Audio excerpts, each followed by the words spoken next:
First of all, thank you to the UPSC time through which we are able to connect. It was on their initiative that I decided to come live and interact with the aspirants. I will start with my introduction. अपना परिचय मेरा नाम रजनीश पाटीदार है. मैं मध्य प्रदेश राज्य से हूँ. खंडवा जिले का नाम शायद आप लोगों ने सुना हो. और मेरी पढ़ाई जो है वो आईआईटी खड़गपुर से की है. एमटेक और बीटेक मैंने किया था इलेक्ट्रिकल इंजीनियरिंग से. 2015 में I graduated from there and after that I directly came to Delhi, old Rajendra Nagar, जो कहते हैं कि यूपीएससी की तैयारी वालों की मक्का मदीना है. सो 5 साल वहां पे स्ट्रगल किया. 4 अटेम्प्ट मैंने दिए. अलग अलग लेवल पे अलग अलग सक्सेस मिली. कभी कुछ क्लियर हुआ, कभी कुछ नहीं हुआ. But finally 2019 civil services examination I cleared throughout, got all India rank 307, and Indian Foreign Service was my first choice, and fortunately I got it. And after that, training at Labazna and Foreign Service Institute in Delhi, and then coming to Moscow for my language training, and also working at the Embassy of India. So this is the present status. And UPSC journey के बारे में मैंने जैसे बताया कि मुझे 4 attempt लगे.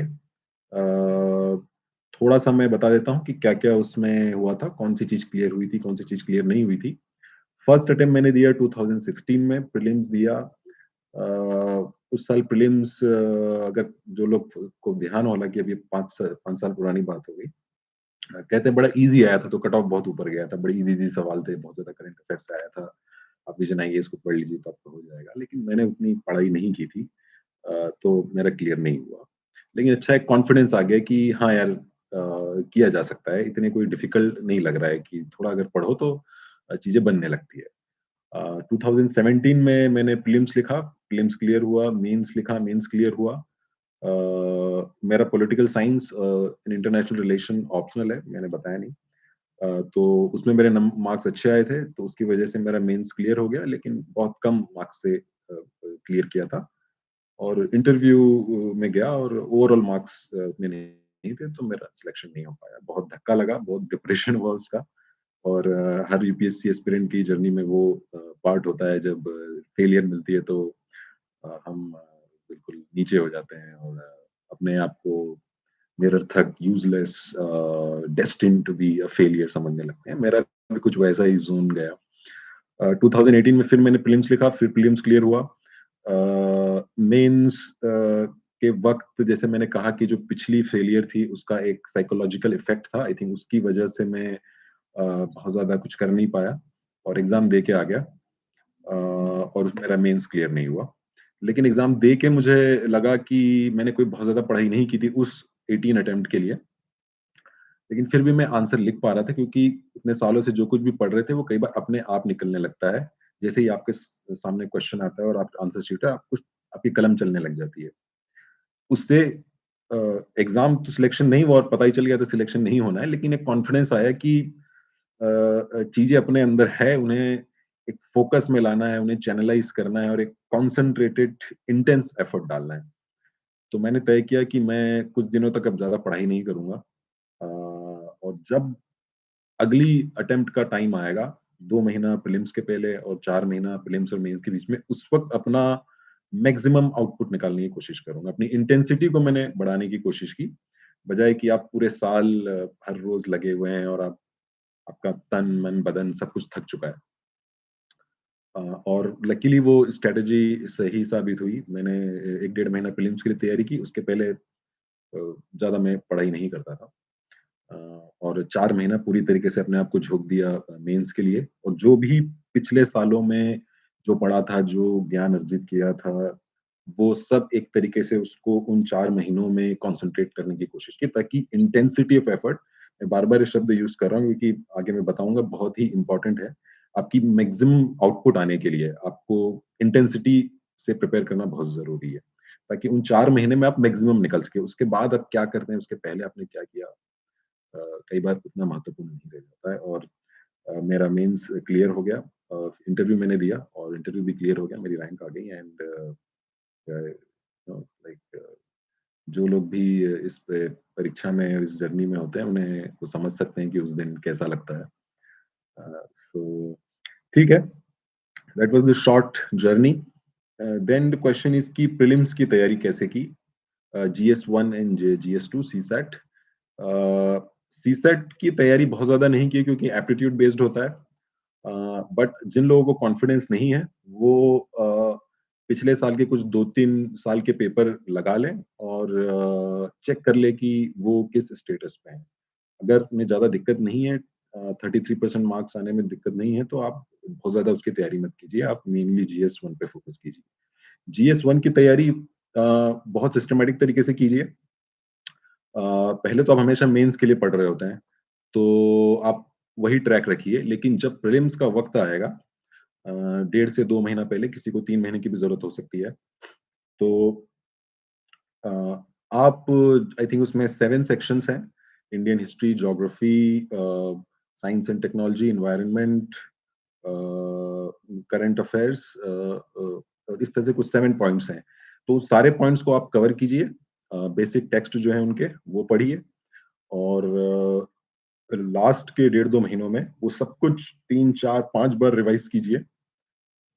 बहुत ज़्यादा सोर्सेस मत रखिए, पर उन्हीं को बार-बार रिवाइज़ कीजिए और कोई भी एक अच्छी टेस्ट सीरीज़ जिसमें 25 से 35 टेस्ट होते हों, कुछ सेक्शनल टेस्ट होंगे, कुछ फुल लेंथ होंगे, उन सभी को पूरी आप शिद्दत से लगाइए।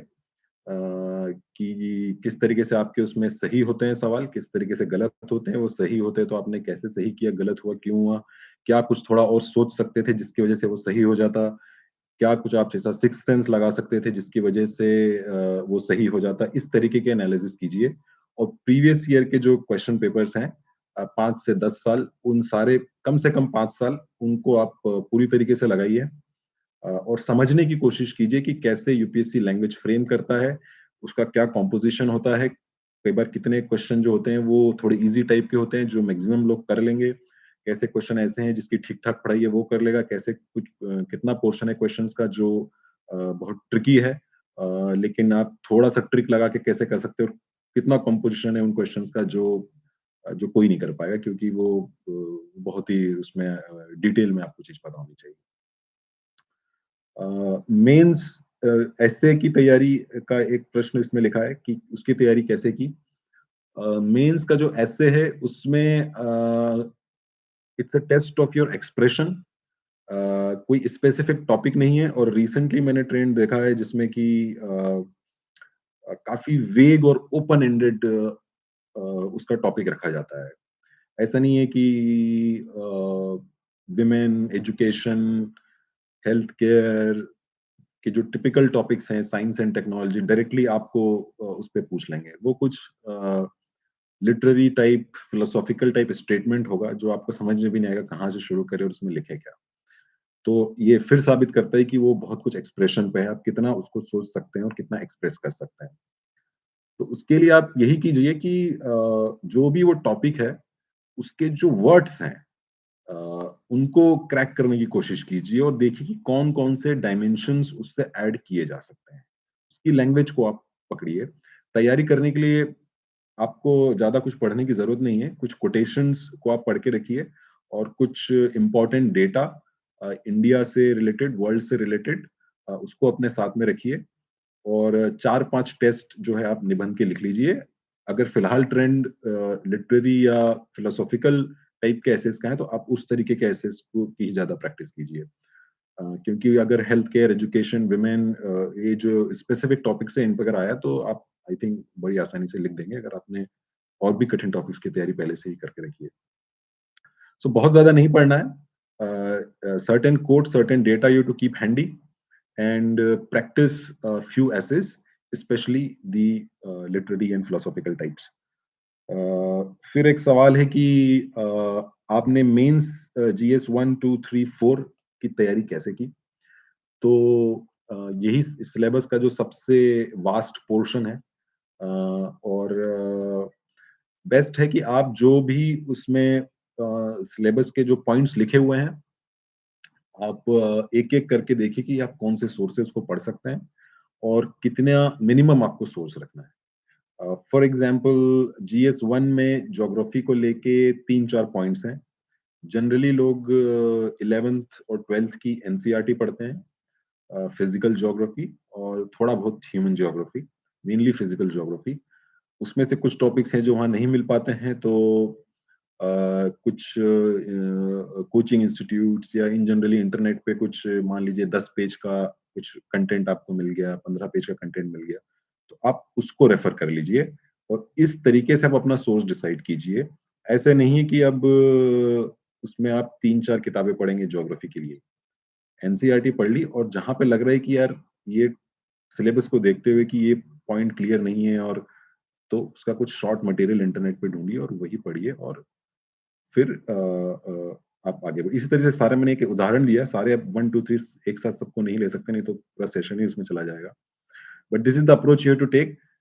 Go to the each point of the syllabus, see from where you can read it. Some of those points will be vague, समझ में नहीं आएगा कि कहाँ से पढ़े, कितना पढ़े। ज़्यादा चिंता मत कीजिए, क्योंकि कुछ करंट अफेयर से और इधर-उधर से और जनरल तरीके से जब आप सोचने लगेंगे, तो आप आंसर्स उसका लिख पाएँगे। और हर चीज़ को आप परफेक्ट करने की कोशिश मत कीजिए, नहीं तो आपका पूरा टाइम उसी में चला जाएगा। आप ब्रॉडली रखिए कि हाँ, हमें सारे पॉइंट्स पे हमने कवर किया हुआ है। That should be your goal. और ये पढ़ने के लिए हो गया। तैयारी के लिए आप ऑफ कोर्स सबसे ज़्यादा अच्छा है कि आप जो प्रीवियस ईयर के क्वेश्चन्स हैं, 5 से 10 साल, उन सारों को आप थॉरोली लगाइए। ऐसे नहीं कि आप 3 घंटे बैठ के आपने एक-एक लिखा है, उन एक-एक क्वेश्चन्स को आप बैठिए टेबल पे, नोटबुक रखिए और सोचिए कि आप क्या-क्या पॉइंट उसमें लिख सकते हैं। क्वेश्चन की लैंग्वेज को पकड़िए, ये मत सोचिए कि मुझे 10 मिनट में भी पूरा इसका परफेक्ट आंसर लिखना है। Don't keep that pressure in your mind. Just think कि आखिर ये सवाल पूछा गया है, तो मैं इसमें क्या-क्या लिख सकता हूँ? क्या-क्या विभिन्न तरीके के पॉइंट मेरे दिमाग में आते हैं? कितनी डाइवर्सिटी ऑफ पॉइंट्स मेरे दिमाग में आ सकते हैं? कुछ पॉइंट बहुत कॉन्क्रीट होंगे, कुछ पॉइंट थोड़े से वेग होंगे, लेकिन वो सब मिला के आप क्या-क्या आपके दिमाग में आता है ना? इट्स अ जनरल थिंग, सामान्य अध्ययन, जनरल स्टडीज़, जनरल तरीके से सोचिए। कुछ क्वेश्चन बहुत स्पेसिफिक होंगे, तो वहाँ पे आपको स्पेसिफिक चीज़ भी पता होना चाहिए। लेकिन कई सारे क्वेश्चंस में आपको एक जनरल एनालिसिस देना है। तो आप प्रीवियस ईयर क्वेश्चंस को उस तरीके से एनालिसिस कीजिए। ऐसे नहीं है कि मैंने रख लिया है टेबल पे सामने और सोते वक़्त मैं बस उसको थोड़ा बहुत देख लेता हूँ और अच्छा ऐसे-ऐसे पूछा है और वगैरह, नहीं। आप उसका थॉरो एनालिसिस कीजिए, डिटेल में जाइए। नोटबुक मुझे मैंने भी यही किया था। एक नोटबुक बनाइए अलग से, जिसमें आप क्वेश्चन उठाएँगे, देखेंगे, आपको आधा घंटा लगता है उस क्वेश्चन को क्रैक करने में, आप आधा घंटा दीजिए, लेकिन अपने दिमाग को खंगालिए, उसे थोड़ा ब्रेनस्टॉर्म कीजिए, in the direction of bringing out relevant and variety of points. Okay, relevant and variety of point. The point should be of various types. ऐसा नहीं कि एक ही पॉइंट को आप खींचे जा रहे हैं। That is the approach you should take with respect to all these GS 1, 2, 3, 4. Beside covering all those syllabus points through basic sources and reading the newspapers. Current affairs में बिल्कुल आप ऐसे नहीं है कि आप पूरा करंट अफेयर कर रहे हैं। उसका महत्व उतना ही रखिए जितना है। जीएस 2 और 3 में ज़्यादातर इस्तेमाल होता है और उसके अलावा और दूसरे में थोड़ा-थोड़ा उसका इस्तेमाल होता है। पर मेनली जो कानून है, न्यू लॉज़ है, कोई न्यू जजमेंट है, न्यू स्कीम है, न्यू इकोनॉमिक पॉलिसी है, न्यू इकोनॉमिक डॉक्यूमेंट में कुछ इम्पोर्टेंट चैप्टर आ गया है, कोई सिक्योरिटी को लेके कोई डेवलपमेंट हुआ है, या फिर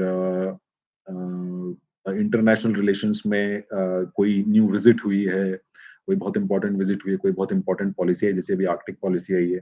तो इन चीज़ों पे आप नज़र रखिए, स्पेसिफिक चीज़ें जो हैं, और उसके अलावा बहुत ज़्यादा ऐसे नहीं है कि अब 4-4 घंटा रोज़ करंट अफेयर देख रहे हैं और उसका कंपाइलेशन भी पढ़ा, इसका कंपाइलेशन भी पढ़ा।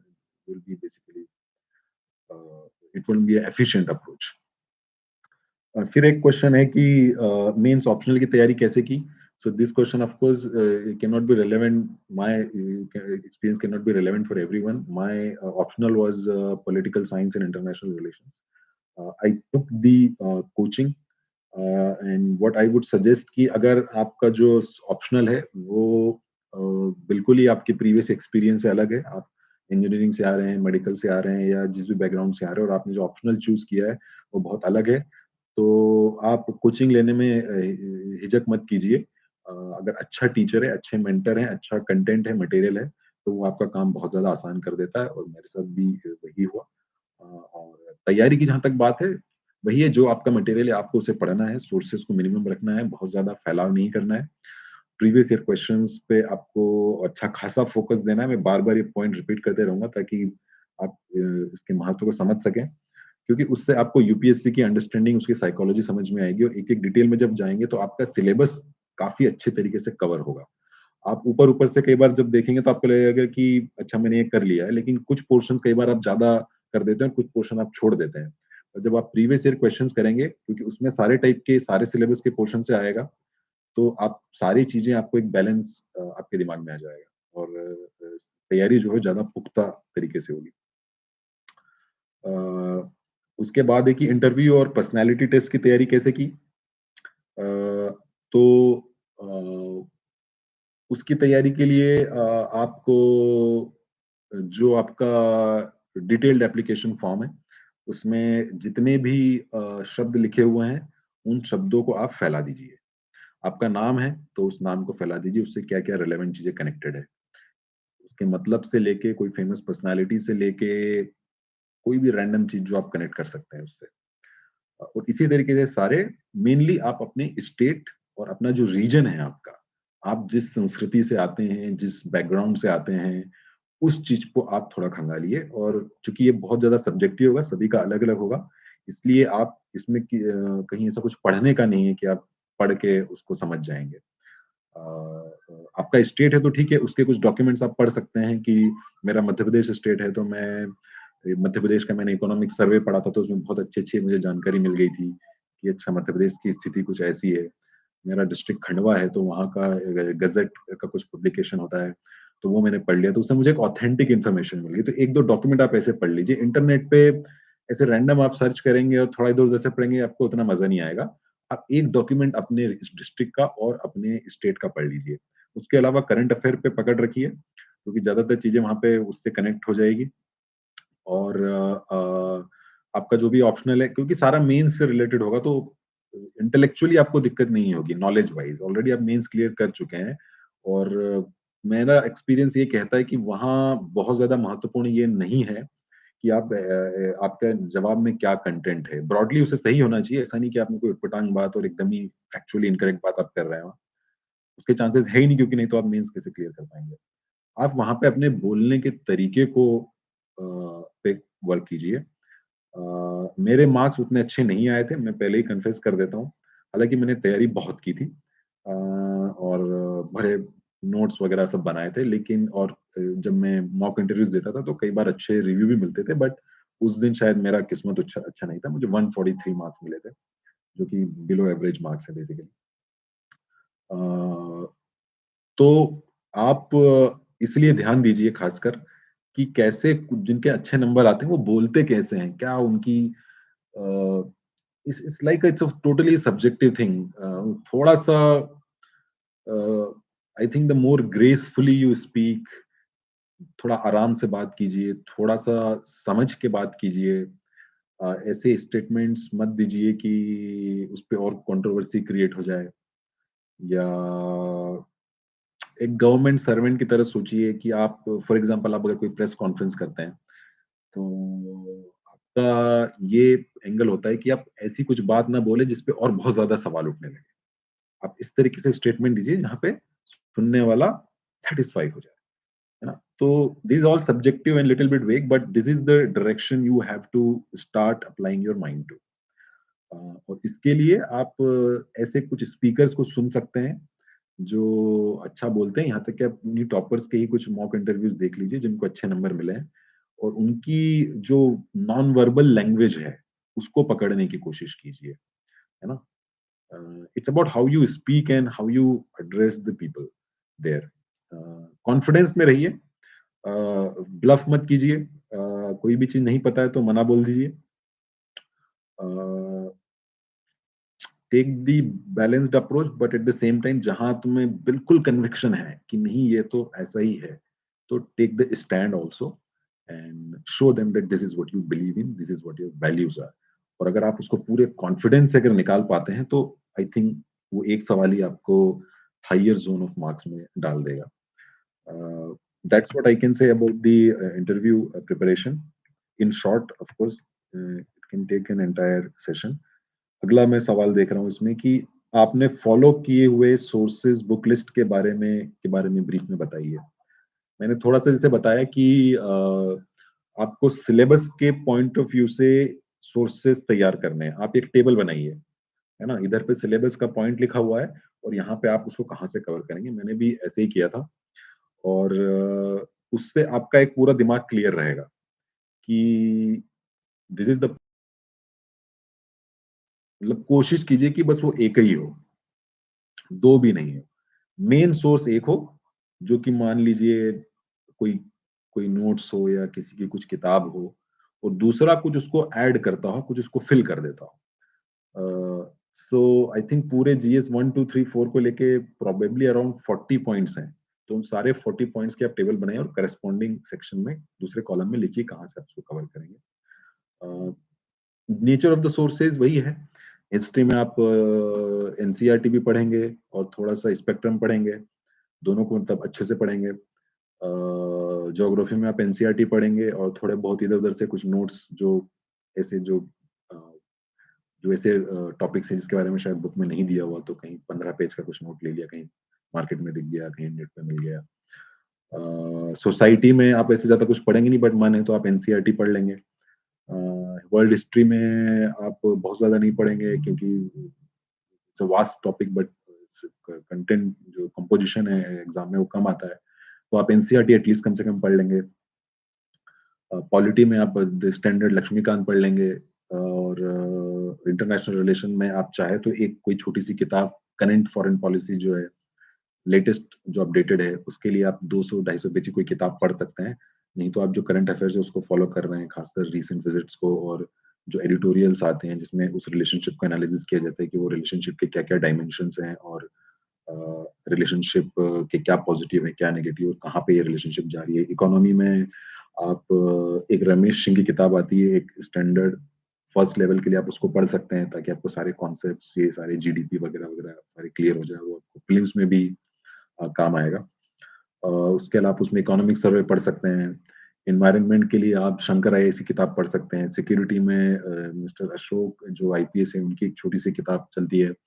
100-150 पेज के आसपास होगी और करंट अफेयर फॉलो करते रह सकते हैं। जीएस 4 में आप कोई छोटी-सी 50-100 पेज की जिसमें आपको सारे टर्म्स एक्सप्लेन हो जाए, वो आप पढ़ लें। तो बस ऐसे आप बहुत ही जितना मिनिमम आप अपने सोर्सेज़ रखेंगे, आप उतने ज़्यादा अ, एफिशिएंट तरीके से आपकी तैयारी ले पाएँगे। अब इसके बाद जो है, इससे सिर्फ काम नहीं होगा। उसके बाद मैंने जैसे कहा प्रीवियस ईयर क्वेश्चंस और वगैरह-वगैरह करंट अफेयर्स भी आते हैं। But this is the broadly thing about sources. मैंने आपको कुछ-कुछ एग्जांपल भी दे दिए। सो ब्रीफ में आई थिंक मैं इतना कह सकता हूँ इसके बारे में। एक सवाल है कि आपने आंसर राइटिंग की तैयारी कैसे की? तो इसमें कुछ लोग सजेशन देते हैं कि आप बहुत आंसर राइटिंग कीजिए, डेली आंसर राइटिंग कीजिए, डे 1 से आप कीजिए। तो मैंने कभी इतना नहीं कर पाया और मेरा अनुमान ये है कि बहुत ज़्यादा आंसर राइटिंग करने से कोई खास फ़ायदा होता भी नहीं। अ, है ना? क्योंकि आप अपना पहले सिलेबस कवर कीजिए, प्रीवियस ईयर क्वेश्चन्स लगाइए ताकि आप दैट इज़ योर बेसिस। उसके बाद आपको थोड़ी-सी प्रैक्टिस करने की ज़रूरत है जब आपका एक्चुअल मेंस एग्ज़ाम है। तब आप हर पेपर का 1 या 2 टेस्ट लिख दीजिए। जीएस 1 के 2 टेस्ट लिख दिए, जीएस 2 के 2 लिख दिए, उसके 2 लिख दिए, ऑप्शनल के 2-2 लिख दिए। ऐसे 8-10 टेस्ट उस वक़्त जब एग्ज़ाम है आपका, तब आप लगा सकते हैं। उसके पहले आप ये आपको एग्ज़ॉस्ट कर सकता है क्योंकि क्वेश्चन्स बहुत कोई भी क्वेश्चन बना सकता है, क्वेश्चन बनाने में कोई दिक्कत नहीं है। वेबसाइट्स पे क्वेश्चन आते हैं, कोचिंग से क्वेश्चन आते हैं। It may exhaust you. बेहतर है कि आप अपने बेसिक सोर्सेज़ को इस पे स्टिक रखें, उसको बार-बार पढ़िए और जब वक़्त आए हाँ, इसके पे आप प्रीवियस ईयर क्वेश्चन्स को हमेशा लिखते रहिए और एनालिसिस करते रहिए। That is your main answer writing जो आपको एक नेट प्रैक्टिस टाइप जो करनी है। एक्चुअल मैच आप मेंस जब आपका आएगा तभी आप उसको खेलना और अ, पर पेपर 2 टेस्ट काफ़ी है। और फिर उसको लेकिन आप पूरे तरीके से कीजिए 3 घंटे बैठ के या तो घर पे बैठना हो तो घर पे बैठ के अगर कहीं आपने कोचिंग ज्वाइन की है वहां पे, अगर ऑनलाइन तरीके से होता है तो ऑनलाइन तरीके से। द पॉइंट इज की you have the paper in front of you, you have 3 hours and now you are going to give your best using your present knowledge. वो उस चीज को बस आप ध्यान में रखिए कि उसके बहुत ज्यादा क्या क्वेश्चन है और कितना आपको उससे नॉलेज गेन होगा उस पर बहुत ज्यादा मत फोकस कीजिए। वो 3 घंटे का जो प्रैक्टिस है, कैसे आप अपना एक नया क्वेश्चन देख के 3 घंटे में 20 क्वेश्चंस को लेके मैक्सिमम आउटपुट निकालते हैं, आप अपने आप को प्रेशराइज करते हैं, उस चीज की प्रैक्टिस कीजिए ताकि वो आपको मेंस में हेल्प करेगा। क्योंकि that's what you will be doing in the mains examination, you will be forcing yourself to your limits to get the best out of you. एक क्वेश्चन है कि मैं प्रीवियस ईयर क्वेश्चन पेपर्स कितने important है। ये बहुत ही important है। Uh, अ, और इसमें मैं एक एनालॉजी देता हूँ कि देखिए, यू नो, वो भक्ति मूवमेंट और वो सब हम लोग पढ़ते थे, तो थिंग इज की there is a god and then there are the priest and then there are worshippers. So you should try to remove the priest in between. You should directly speak with the God. And if you assume that the UPSC is God, the God speaks only through its syllabus and the previous year question papers. There is nothing else available which comes directly from the UPSC. Syllabus is indicative. It doesn't give you a complete idea. Only the previous year question papers give you the complete idea कि exactly detail में जाके UPSC कैसे दिखता है, God दिखता कैसे है। और आप इसलिए उसको पूरे मन से आप उनको लगाइए, उनको एनालिसिस कीजिए। और मैंने जैसे पहले कहा, आपको सिर्फ ये सोचना है कि इस क्वेश्चन का क्या मतलब है, क्या पूछना चाह रहा है, और जो जो उसमें उन्होंने शब्द इस्तेमाल किए हैं उसको मैं देखते हुए क्या डिफरेंट और रेलेवेंट पॉइंट्स उसके साथ में जोड़ सकता हूँ, है ना। आप जो आंसर, एक्चुअल आंसर लिखना है वो लिख देंगे, उसमें कोई ऐसा नहीं कि आपको बहुत सुंदर तरीके से, लिटरेरी तरीके से कोई बहुत अच्छी कहानी और कविता लिखनी है वहाँ। वहाँ भी आपको सिंपल जो रेलेवेंट और डिफरेंट डिफरेंट टाइप के पॉइंट्स जुड़े हुए हैं उससे, उसको वहाँ पे बस बता देना होता है।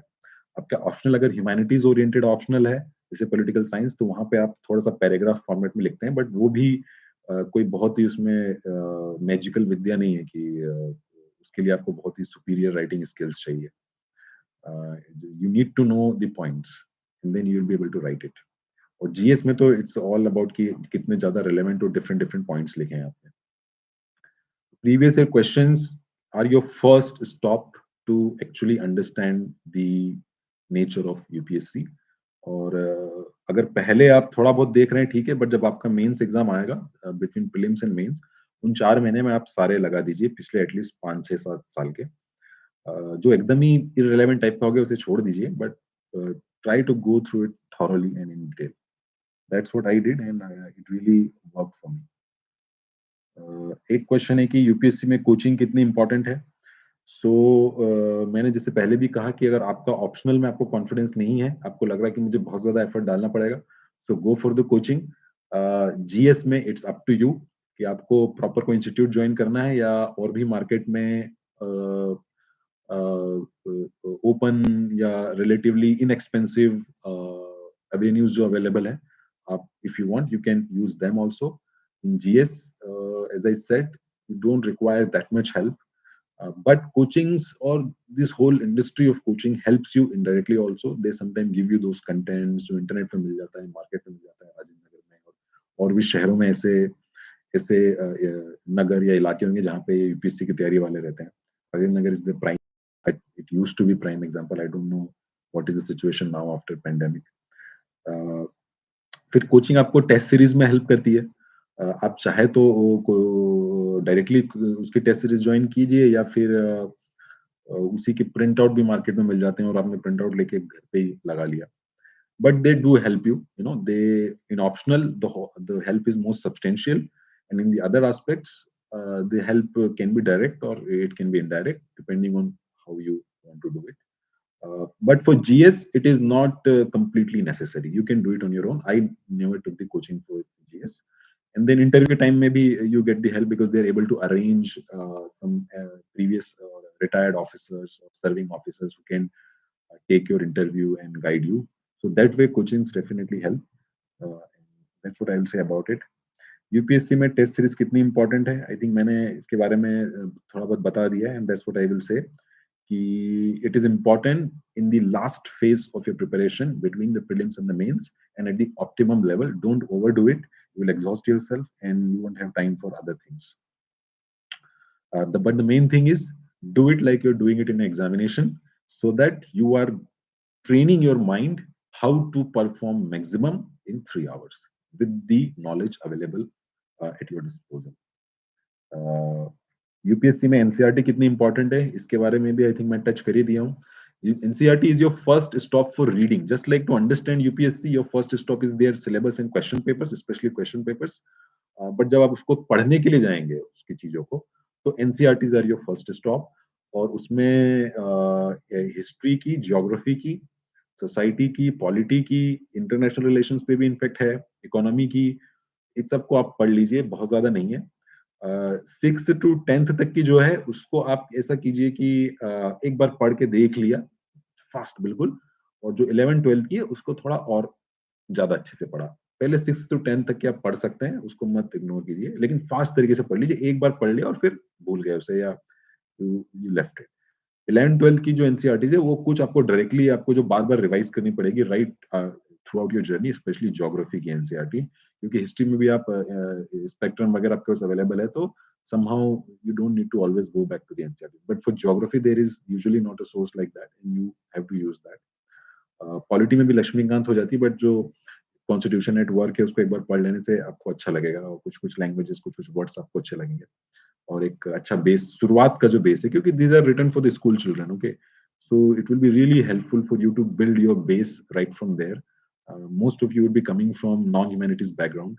And even if you come from the humanities background, because you are studying at such advanced level, you sometimes forget the basics. And UPSC is a lot about the basics. So start from the basics. It will really you will have a solid base if you first do the NCERTs rather than anything else. NCERT कैसे पढ़ें? कैसे पढ़ें? जैसे कोई भी चीज पढ़ी जाती है बस वैसे ही पढ़ना है उसे, कोई उसमें कोई उसकी खास विद्या नहीं है. बस जो लिखा है उसको समझने की कोशिश कीजिए. अगर कुछ इंपॉर्टेंट लगता है तो उसका नोट ले लीजिए. ज्यादा नोट वोट लेनी, आई थिंक नोट्स का, आई होप कि उन्होंने क्वेश्चन पूछा हो कि नोट्स का क्या इंपॉर्टेंस है और what is the whole thing about the notes. But कुछ मिनिमम नोट्स अगर आप ले सकते हैं तो ले लीजिए, नहीं तो समझने की कोशिश कीजिए कि क्या कॉन्सेप्ट यूज किए हैं, सोशलिज्म का क्या मतलब है, कम्युनिज्म का क्या मतलब है, कैपिटलिज्म का क्या मतलब है, जीडीपी, इन्फ्लेशन, ज्योग्राफी में जो डिफरेंट डिफरेंट फीचर्स हैं, लाइक वॉल्केनो और रिवर और ओशियंस, और how the earth was formed, what is inside the earth. History में क्या क्या डिफरेंट स्टेजेस थे, कौन कौन इंपॉर्टेंट फिगर्स थे in the from 19th century till about 1950s. Same goes for the world history. कौन मेजर मेजर इवेंट थे उसमें, कौन कौन से, इस तरह की चीजों को आप अपने दिमाग में मेंटल पिक्चर क्रिएट कीजिए. And that's how you just read it, understand it. हाँ, मैं ये कहूंगा कि अगर आप बिल्कुल, जब आप बिगिनिंग कर रहे हैं अपनी प्रिपरेशन का, तो आपको चीजें इतनी हो सकता है थोड़ी टफ लगे, बट आप you just keep at it. Okay, as I said it took me 5 years, so एक दिन में तो कुछ होना नहीं है. बट नॉर्मल तरीके से पढ़िए, और कुछ इंपॉर्टेंट लगता है तो शॉर्ट नोट ले लीजिए. बहुत ज्यादा ऐसा नहीं कि पूरी एनसीईआरटी को अब आप बैठे हैं और उसकी समरी बना के उसको नया उसका एक और क्रिएट कर रहे हैं. Don't overdo it, just develop an understanding. Underline कर लीजिए if you really are worried कि मैं बाद में कैसे रिवाइज करूंगा. बहुत सारी एनसीईआरटीज रिवाइज करनी भी नहीं है. जो ज्योग्राफी की आई थिंक मोस्ट इंपॉर्टेंट है, बाकी के लिए दूसरे सोर्सेज अवेलेबल हैं जो कि आप ज्यादा इंपॉर्टेंस होता है, like Laxmikanth and spectrum, and environment के लिए शंकर आईएएस की काफी इंपॉर्टेंट होती है. So that's how you take it, but start from it, definitely don't miss it. NCERT new पढ़े या old? Well, I think I read the old NCRTs, maybe few of them new. I think historically old ones are better, in my experience. Geography ki, I don't know whether they are old or the new, but maybe they are new. For history, do read the old NCRTs, because is they are really good. एक ancient India की है, एक medieval India की है, एक modern India की, और एक वर्ल्ड हिस्ट्री की। ये 4 NCERTs, they are relatively thicker and they are almost a book in itself. So I would definitely suggest old NCERTs for history. Uh, और बाकी के लिए इट डजेंट मैटर आप ओल्ड या न्यू पढ़ते हैं, क्योंकि बाकी को आपको सिर्फ अंडरस्टैंडिंग डेवलप करने के लिए पढ़ना है। ये जो हिस्ट्री वाली एनसीईआरटीज है शायद आपको बार बार यूज करना पड़ेगा, क्योंकि एंशियंट और मेडिवल के लिए तो और अच्छा सोर्स है भी नहीं, और वो प्रीलिम्स में उसका यूज होता है। तो एंशियंट एंड मेडिवल की जो हिस्ट्री एनसीईआरटी को आप थ्रू आउट, जब तक आप प्रीलिम्स लिखेंगे तब तक आप उसको यूज करेंगे। मॉडर्न इंडिया के लिए तो फिर भी आपके पास दूसरे सोर्सेज हैं। और उसी तरह से ज्योग्राफी की आई थिंक वो, I am not sure, okay, वो पतली सी जो है, आई थिंक ब्लू बैकग्राउंड है उसका फिजिकल ज्योग्राफी पे, और वो वाली एनसीईआरटी पढ़ी जो ज्यादा मोटी नहीं है। करंट अफेयर की तैयारी कैसे करें? करंट अफेयर की तैयारी के लिए आप एकदम बिगिनर हैं अगर, तो आप पहले तो न्यूज़पेपर पढ़ते रहिए। और न्यूज़पेपर को कम से कम 1 साल तो पढ़िए यार, मतलब है ना? एकदम उसको ऐसे नहीं कि आप उसके लिए भी कुछ अल्टरनेटिव ढूँढ रहे हैं। Many people would suggest may be other things, but I am not of that school. I believe that you should read the newspapers, specially those editorials. At least 1 साल के लिए पढ़िए, उसके बाद आप उसको बिल्कुल मिनिमम कर दीजिए, और जस्ट उसका कहीं से कंपाइलेशन मिल, क्योंकि आपका बेस नहीं, जैसे एनसीईआरटीज़ हैं वैसे ही NCERT will give you the knowledge and build your base for the static aspects of your syllabus. Newspapers will build your base for the dynamic aspects. तो 1 साल तो आप पढ़िए कम से कम, 8 से 12 महीने, खासकर एडिटोरियल्स को, और एक जनरली क्या हुआ उस साल आप फ्रंट पेज का थोड़ा आर्टिकल पढ़ लिया, कई बार कुछ इंटरेस्टिंग भी होता है पढ़ने में। और एडिटोरियल में जो भी इंपॉर्टेंट एडिटोरियल्स है उसको आप थॉरोली पढ़िए, अगर हो सके तो उसके थोड़े नोट्स भी बनाइए। कुछ-कुछ कीवर्ड्स जो आते रहते हैं, उनको यूज़ करने के लिए आपकी लैंग्वेज भी सुधरेगी, और आपका एक ये बेस बनेगा। वो बिना बेस बनाए आप दूसरी चीज़ें करेंगे, you will do compilations and all these things, and I think that won't be good. Solid तरीके से तैयारी कीजिए, कोई शॉर्टकट मत लीजिए। सो पढ़िए 1 साल न्यूज़पेपर। आपने कौन-कौन से न्यूज़पेपर को फॉलो किया? अ, मैं हिंदू और इंडियन एक्सप्रेस मैंने पढ़ा, but mostly Hindu, it was always more in the favour of Hindu. But ये 2 ही मेन न्यूज़पेपर हैं।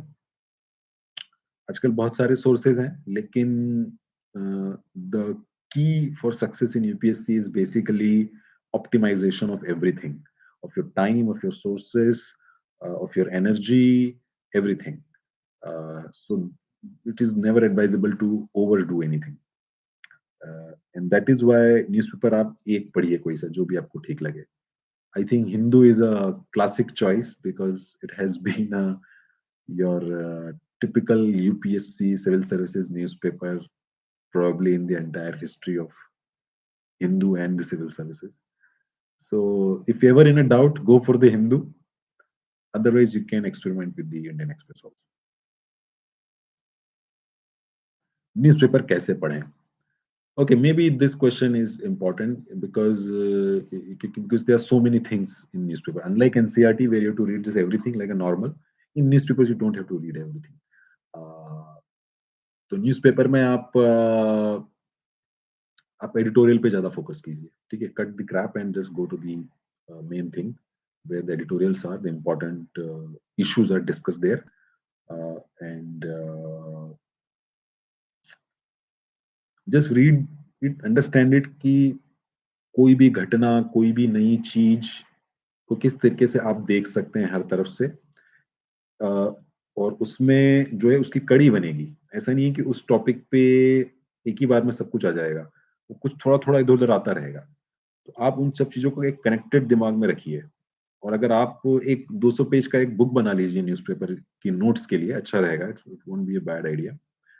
और उसमें आप उसको टॉपिक्स में थोड़ा डिवाइड कर दीजिए कि इधर मेरे थोड़े से गवर्नमेंटल स्कीम्स, लॉज़, इस तरह की चीज़ें, इधर थोड़ी कुछ इकोनॉमिक डेवलपमेंट्स, कुछ इधर ग्लोबल डेवलपमेंट्स, और इधर में भी कुछ सोशल डेवलपमेंट्स, या ऐसे 3-4 5 टाइप की कैटेगरी बना दीजिए, ज़्यादा भी कुछ एनवायरनमेंट, सिक्योरिटी वगैरह, 4-5 टाइप की कैटेगरी। और जब भी कोई नई चीज़ आपको पता चले तो वहाँ बस कुछ ही तरीके से लिख दीजिए। अ, बहुत सिस्टमैटिक तरीके से आपको नहीं बनाना है कि अब ये टॉपिक है और पूरा उसका आपने डिग्री एनालिसिस कर दिया है और आज एक आर्टिकल पढ़ा और फिर उसमें सारी चीज़ें नहीं दी हुई है क्योंकि एक ही आर्टिकल में सब कुछ नहीं दिया होगा, तो आप फिर इंटरनेट पे रिसर्च करने जा रहे हैं। Don't do this, you will find yourself that this is really inefficient approach to do it. Just make a note, a small notebook. Some topic comes someday, write something over there. Something else will come on some other day. Write something more.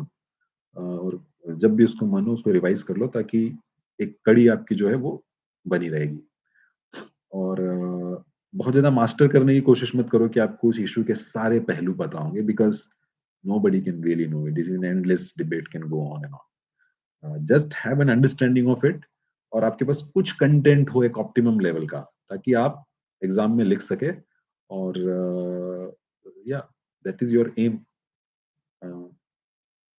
That's how you should read the newspapers. अगला question है UPSC में magazines कितने important है। I read Yojana magazines a lot of them because I used to love those magazines. It doesn't mean कि it always worked for me, but अगर पढ़नी है कोई मैगजीन तो योजना मैगजीन पढ़िए, क्योंकि इसमें थोड़ा गवर्नमेंटल फोकस रहेगा और उनकी राइटिंग बहुत अच्छी होती है। They have a very refined way to write. Lot of prominent people from the government, from the academia write in that magazine. And it is again just like Hindu, it is your classic typical UPSC magazine, but it is not indispensable. That is what I will say to you. If you want, you can just skip it, and rather optimize your time for other things. Uh, उसके अलावा जो magazines है ये सब I don't think go for those things, कि front line पढ़ लिए और ये सब पढ़ ले अनलेस इशू बहुत ही इंपॉर्टेंट है और बहुत दिलचस्पी जाग रही है कि आर्टिकल 370 एब्रोगेट किया और उसको पूरा फ्रंट लाइन में एक पूरा निकाला और आपको बहुत दिलचस्पी, it's also your hobby to read, then go for it. UPSC के लिए आपको जरूरत नहीं है ना। अ, अगर है तो वो योजना और वो भी आपको एक्चुअल में नहीं है। You can get selected without reading any magazine और इवन योजना। आपके कौन-कौन से मैगज़ीन्स को फ़ॉलो किया? जैसे मैंने कहा, मैंने मोस्टली योजना पढ़ा था और मैंने काफ़ी पढ़ा था उसे क्योंकि that was my interest, but that doesn't mean कि दैट्स माय सजेशन आल्सो। और ना ही ऐसा कि मुझे कोई उससे बहुत बड़ा फ़ायदा हो गया। I didn't really get very good marks in GS. I was the topper in the political science and that is why I got the rank and my marks in UPS interview were very less, so I couldn't get very high rank. Uh, but in GS, it was just average marks I got, despite giving so much of effort to it. So that was my mistake. I didn't really optimize things. तो उससे मुझे कोई बहुत ज्यादा फायदा नहीं हुआ। But I always believe that कि मेरा जीएस काफी स्ट्रांग क्योंकि काफी योजना पढ़ पढ़ के एक सेंस डेवलप हो गया था चीजों का, बट इतना कुछ निकल नहीं पाया एग्जाम में शायद। मैगजीन्स कैसे पढ़ें? Just like newspapers, don't go for every article of it. If you are reading, uh, uh, go for one or two, three important articles and don't read everything if you are interested, and that would be it. और कुछ उसमें important योजना का खास बात ये होती थी क्योंकि उसमें कुछ ऑथेंटिक डेटा आते रहता था बार बार, तो वो अगर आपको पढ़नी है तो उससे वो निकाल लीजिए और बाकी छोड़ दीजिए, है ना। और उसको अपने कहीं पे एक डेटा के लिए, एक डेटा कोर्स के लिए एक सेपरेट नोटबुक बना लीजिए 50 पेज का। यहाँ पे कोई अच्छा छोटा-सा कोट आया या थोड़ा बड़ा कोट भी आया तो उसे आपने लिख दिया एंड कोई डेटा अगर आता है तो वो आपने वहाँ पे लिख दिया। तो योजना मैगज़ीन से आपको वो मिल जाएगा और वही वही मेस्ली मोस्टली इम्पोर्टेंट है। उसको आप कैप्चर करने की कोशिश कीजिए। अ, आपने यूपीएससी की तैयारी की शुरुआत कैसे और कब की? I think in the very beginning I touched upon it. Uh, so I started thinking about UPSC when I was in college, when I was at IIT Kharagpur, and I don't know. I think the thought came that I don't want to do corporate job. I was interested in the humanities type of things. Uh, that's an entire journey, different, different, different journey, and I think question is more. कि शुरुआत कैसे और कब की? Mostly it started in after 2015. and my journey is not really ideal because I made a lot of mistakes. Uh, so the whole thing UPSC was like hit and trial. कहीं पे कुछ बहुत ज़्यादा कर दिया और उसका कुछ रिज़ल्ट नहीं मिला, फिर कहीं पे थोड़ा आगे सक्सेस मिल भी गई, इंटरव्यू तक भी चले गए, फिर फेल हो गए, फिर नीचे हो गए, फिर ऊपर आ गए। बहुत सी चीज़ें पढ़ ली फालतू लेकिन कोई यूज़ नहीं हुआ। जिस चीज़ में नंबर आने चाहिए थे वहाँ नहीं आए जहाँ और कहीं और पे आ गए। तो कुछ पढ़ी, कुछ नहीं भी पढ़ी, फिर बाद में पढ़ी। यूपीएससी जैसे मैं प्रीवियस ईयर क्वेश्चंस का इतने आपको ज्ञान दे रहा था, वो मैंने किए ही नहीं थे। बाद में मुझे रियलाइज़ हुआ। सो बाद में मैंने उन्हें देखा। कभी पढ़ाई हो रही है, कभी नहीं हो रही है। Uh uh, but that's why it took me 5 years and it moved like a sine wave, कभी कुछ चीज़ें हो रही है, नहीं हो रही है। But it started in 2000 beginning of 2016 and finished in the summer of 2020 and gave the interview. So as I said कि I really cannot say कि कैसे की, क्योंकि उसमें आपको फिर वो ज्ञान नहीं, क्योंकि वो बहुत ही हैphazard जर्नी है। आपके वो it won't help you.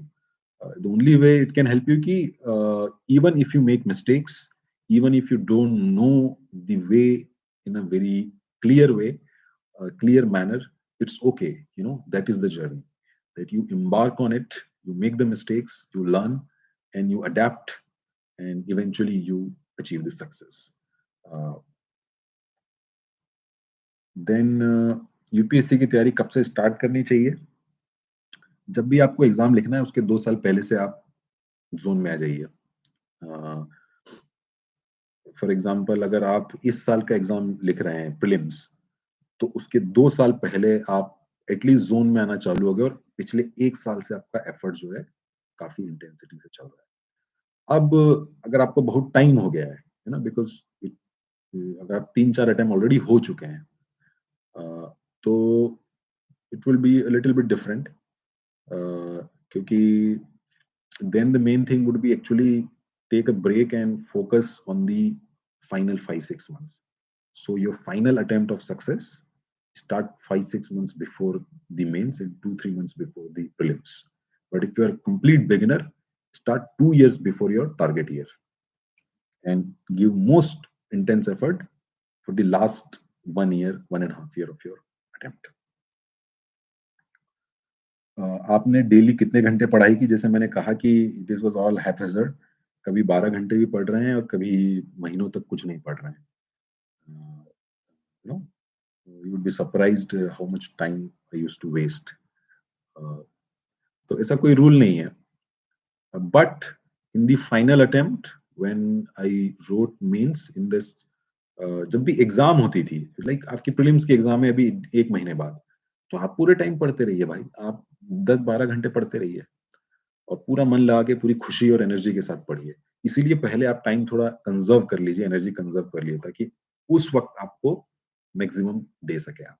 That has been my strategy. हो सकता है कुछ लोगों की और हो, बट जो एग्ज़ाम का टाइम है, जो आखिरी के 5-6 महीने हैं, उस वक़्त तो आप जितना पढ़ सकते हैं, टू द लिमिट वेयर आप अपनी हेल्थ खराब नहीं करें, आप उतना पढ़िए। दैट मीन्स 10 टू 12 आवर्स आप पढ़ सकते हैं। देन द क्वेश्चन इज़ कि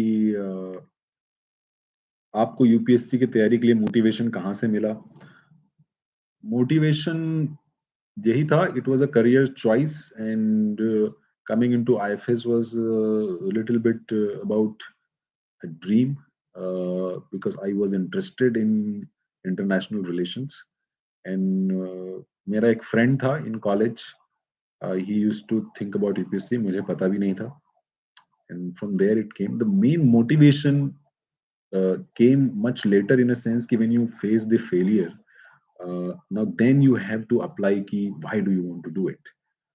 So the main motivation for that was कि you know, uh, to work in the field of your choice, that you decided you want to work in this field, a career choice you made, और उसके लिए अगर तुम्हें initially failure मिला भी है, तो you double down, don't back down, you double down and give your maximum so that you achieve your goal and actually work in the field where which is your dream, where you want to do it. And I think that pride of working as a government officer and working for India and handling the type of issues which government faces, whether in the domestic service or whether in the foreign service. In the foreign service, also the issues are of diverse types, from political developments to economics to cultural things, uh, to all types of things that India does outside. They're handled by the personnel of the foreign service. Within the domestic service, like my batchmates in IAS, in other services, they handle things at the very ground level, at the grassroots level. They interact with people.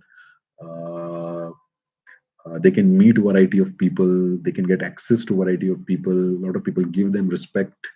Uh, Here in the foreign service, you get a lot of respect when you meet people of different cultures and they know about India, and when you represent India to them. This type of content of the job really attracted me, and that's what I think my main motivation. The other career options did not attract me that much. I mean, that should be the simple answer to it. UPSC की तैयारी के दौरान खुद को motivate कैसे रखें? आप ये सोचिए कि आपका क्यों गोल है ये? क्यों आप इस युद्ध में इसमें कूदे थे? That should be your main motivation. जब भी आप अपने रास्ते से भटकने लगें, if you go ashtray your path, उस चीज को रियलाइज कीजिए। देखिए, अगर आपको लगता है कि आप अपने माँ बाप को बहुत प्राइड फील करवाएंगे यूपीएससी क्लियर करके, तो ये भी एक बहुत स्ट्रॉन्ग मोटिवेशन हो सकता है, कि वो जो खुशी मिलेगी उन्हें, है ना? आप उस खुशी के लिए कर रहे हैं। आपका आपका मोटिवेशन ये है कि मैं एक अच्छा कंट्रीब्यूशन देना चाहता हूँ नेशनल डेवलपमेंट में in my 30-35 year of career, और उसकी वजह से मुझे भी एक नाम मिलेगा, मेरा भी इतिहास में कुछ महत्व होगा, मुझे भी लगेगा कि मैंने हिंदुस्तान जैसे बड़े देश के लिए कुछ किया। वो अगर आपका मोटिवेशन है, वो आप ऐसा हिस्टोरिकल तरीके से सोच रहे हैं, तो वो बहुत स्ट्रॉन्ग मोटिवेशन है, क्योंकि this civil services gives you that opportunity to make history and to be part of history. अगर आपका मोटिवेशन है एक नॉर्मल करियर, सिक्योर करियर आपको चाहिए, जहाँ पे ठीक है आप अपना काम करते हैं और ऐसा कुछ नहीं कि कोई एकदम आपकी जॉब इनसिक्योरिटी टाइप की है, और in a top job, then that is also a strong motivation, because that is also this thing gives you. Uh, इसके अलावा भी और मोटिवेशंस हो सकते हैं which can not be spoken in public. अगर वो आपके मोटिवेशन है तो वो गलत मोटिवेशन है, लेकिन I mean in real world all types of people come in the government also. So whatever is your motivation, you know, uh, it should be strong, and whenever you are moving away from your path, when your energy is low, come back to that motivation, rejuvenate it, उसे फिर से जिंदा करो, और अपने अंदर वो आग और वो जुनून बना के रखो, और वो जज्बा बस वही, और कुछ और कोई खास ऐसा नहीं कि आप कुछ पढ़ के यहाँ वहां से आपको मोटिवेशन आ जाएगा। हाँ, कुछ जब भी नेगेटिव हो तो कुछ पॉजिटिव चीजों से अपने आप को एक्सपोज करो, निगेटिविटी के ही गड्ढे में नहीं जाते रहे, ऐसा नहीं। आपको कोई अच्छी कविता लगती है वो पढ़ लिया, कोई अच्छी फ़िल्म है आपको देख लिया, कोई अच्छा बंदा है जो जिस जो जो जो उसकी एनर्जी अच्छी है तो आप उससे बात कीजिए, आपकी गर्लफ्रेंड, बॉयफ्रेंड है उनसे मिलिए, माँ-बाप है उनसे मिलिए, किसी भी तरीके से आप अपनी नेगेटिविटी को हटाइए और अपने आप को मोटिवेटेड रखिए। अ जनरली लोग को कुछ कविताएँ बड़ी इंस्पायर करती है। मेरे साथ क्योंकि ऐसा हुआ था, मैं एक बार गया था राजेंद्र नगर में एक कोचिंग में, और वहाँ पे वो कथन लिखा हुआ था, और मैं उस वक़्त बिल्कुल लास्ट फेज़ ऑफ यूपीएससी में था, जब डाउन फेज़ था, फेलियर का फेज़ था, अ, बिफोर सक्सेस। अ, एक कथन था कि कुंवर नारायण का, कि कोई दुःख मनुष्य के साहस से बड़ा नहीं, हारा वही है जो लड़ा नहीं। तो इस तरीके से अगर आपको कोई चीज़ मोटिवेट करती है, आपका साहस बढ़ाती है, हिम्मत बढ़ाती है, then expose yourself to those things, whether in terms of people or any other type of things. आपने टाइम टेबल कैसे बनाया? So for timetable, the thing about timetable is that you make it, but you don't follow it. Uh, but fortunately, finally, the final timetable which I made for the those 4 months between prelims and mains, I actually followed it. I didn't make it in advance, but having an account of the time, what I'm doing from 9 to 11, from 11 to 12, from 5 to 8 in the evening, having an account of the time कि आज कितने घंटे पढ़ाई की और कितना घंटा शायद और कर सकते थे या so having a grip on the time, that is the purpose of the timetable, so that आप टाइम वेस्ट ना कर दे, स्लिप ना हो जाए, वो जरूरी है. Especially make a timetable in those 4 months of mains and prelims and mains, और टाइम का अकाउंट रखिए दिमाग में. ऐसा नहीं कि फ्री फ्लो में बैठे हैं बस ठीक है करते जा रहे हैं. एक अंदाजा रखिए कि बहुत स्ट्रिक्ट टाइम टेबल मत बनाइए कि अब 11:15 के बाद मैं बिल्कुल अब चेंज कर दूंगा, तब तक ये, उसके बाद एकदम अलग. फ्लेक्सिबिलिटी रखिए. किसी दिन लग रहा है कि आपने भले ही सोचा हो कि आज हिस्ट्री पढ़ूंगा, लेकिन लग रहा है कि यार पढ़ लिया 4-5 घंटे काफी हो गया, मैं थोड़ा दूसरा टॉपिक पढ़ता हूँ. तो हैव अ फ्लेक्सिबिलिटी. और जब एग्जाम के टाइम हो तो be very specific, be very strict with time, don't let it loose. उसको बिल्कुल पकड़ के रखिए. और उसके लिए मैंने एक डायरी बना के रखी थी जिसमें मैं जैसे ही मैंने उस टाइम को यूटिलाइज किया उसके बाद उसको नोट करता था कि इस टाइम में मैंने इसको यूटिलाइज किया, 2 घंटा, 2.5 घंटा, in this time I utilised it. और अभी तक मेरे पास वो अकाउंट रखा हुआ है. So that's what I will say about time table. UPSC की तैयारी के लिए ऑप्शनल सब्जेक्ट्स कैसे चूज करें. आई will give you very standard reply कि एक अपने इंटरेस्ट को देखिए और दूसरा मार्केट में उसको लेके कितना गाइडेंस अवेलेबल है उस चीज को देखिए. Interest is also not that important. Earlier I use to think interest बहुत इंपॉर्टेंट है. अ, क्योंकि वो फंडा जो जनरली लोग देते हैं कि अगर आपका इंटरेस्ट होगा तो आप 2-3 साल उसको पढ़ लेंगे. आई बिलीव कि ऐसा कुछ नहीं है. आपका नहीं भी इंटरेस्ट इतना है, आपका एवरेज इंटरेस्ट है, अ, तो भी आप पढ़ लेंगे. अगर आपको क्लैरिटी है कि मैं क्यों पढ़ रहा हूँ, मुझे एग्जाम क्लियर करनी है, उसमें मुझे उस पर कोई किताब नहीं लिखनी है, और अगर वो एग्जाम के लिए अच्छा टॉपिक है, अगर उसमें गाइडेंस मार्केट में अच्छा अवेलेबल है, तो मेरा काम बहुत आसान हो जाएगा.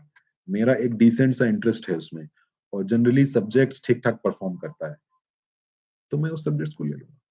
बहुत ज्यादा इंटरेस्ट पे मत फोकस कीजिए, बाकी फैक्टर्स को भी देखिए, स्पेशली किस तरह का गाइडेंस अवेलेबल है. अगर अच्छा content, easy content, optimum efficient content market में अवेलेबल है, तो आप कोई सा भी सब्जेक्ट उठा लीजिए, आप उसको पढ़ लेंगे और क्लियर कर लेंगे. Focus on those practical aspects of the optional. UPSC की तैयारी के लिए मीडियम कैसे चूज करें. Since I never faced this dilemma, तो मैं बहुत शायद अच्छे से इसका आंसर नहीं कर पाऊंगा. लेकिन एक बात आप रखिए कि जनरली कई बार बोलने में दिक्कत हो सकती है, तो इंटरव्यू में आपको बहुत ज्यादा दिक्कत नहीं होगी. अगर आप हिंदी में भी बोल रहे, वहां पे तो ऑप्शन भी होता है कि आप हिंदी में भी बोल सकते हैं, पर अगर आपने नहीं भी कुछ ऐसा किया भी फ्लेक्सिबिलिटी हो जाती है. जिस तरीके से भी अच्छे से आप एक्सप्रेस कर सकते हैं. अब ये नहीं कि आप एकदम ही ऐसी भाषा बोलने लग गए जो किसी को समझ में नहीं आ रही है. वहाँ मोस्टली हिंदी आप यूज कर सकते हैं वहाँ पे, एक मिक्स हिंदी इंग्लिश का मिक्स आप यूज कर सकते हैं. लेकिन एग्जाम के लिए क्योंकि the thing is that with English the content is easily available, with other languages not so much. Hindi के साथ फिर भी और अवेलेबल हो गया आजकल, बाकी लैंग्वेजेस के साथ और भी दिक्कत है. I used to have a friend जो तेलुगु मीडियम में एग्जाम लिखना चाहता था, लेकिन उसको हमेशा प्रॉब्लम होता था कहाँ से उसका कंटेंट लेके आए, है ना. तो unfortunately this is the issue. और अगर आप थोड़ा सा पुश कर सकते हैं तो choose that medium where things would be easier to read, है ना. आप वैसे भी 1-2 साल पढ़ेंगे, और अगर 1-2 साल आप लगातार पढ़ रहे हैं तो आपकी लैंग्वेज ठीक ठाक हो जाएगी. पर आप बिल्कुल भी अब कॉन्फिडेंस नहीं है लैंग्वेज में, तो फिर तो आप वही चूज कीजिए जिसमें आप आसानी से एक्सप्रेस कर सकें, आसानी से पढ़ सकें. जस्ट मेक श्योर कि you at least have some minimum content और गाइडेंस अवेलेबल समवेयर, है ना.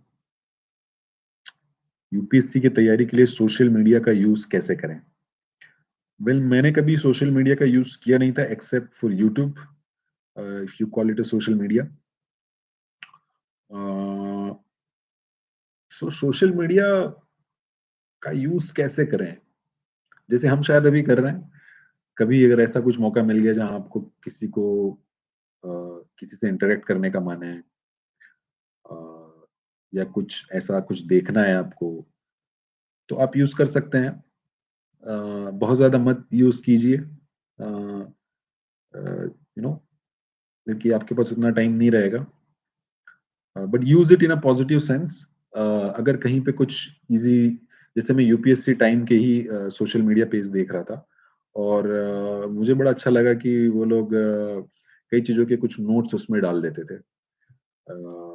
और एक मैंने नोट पढ़ा भी था, आई थिंक कुछ हिस्ट्री का या था, it was really very good. तो एक मिनिमम टाइम दीजिए, कि अगर जहाँ पे अगर आपको ऐसा कुछ मिल जाता है, ऐसा कोई अच्छा चैनल है, ऐसा कोई अच्छा इंस्टाग्राम पे पेज है, या अ, ट्विटर पे तो ट्विटर पे भी हो सकती है चीज़ें।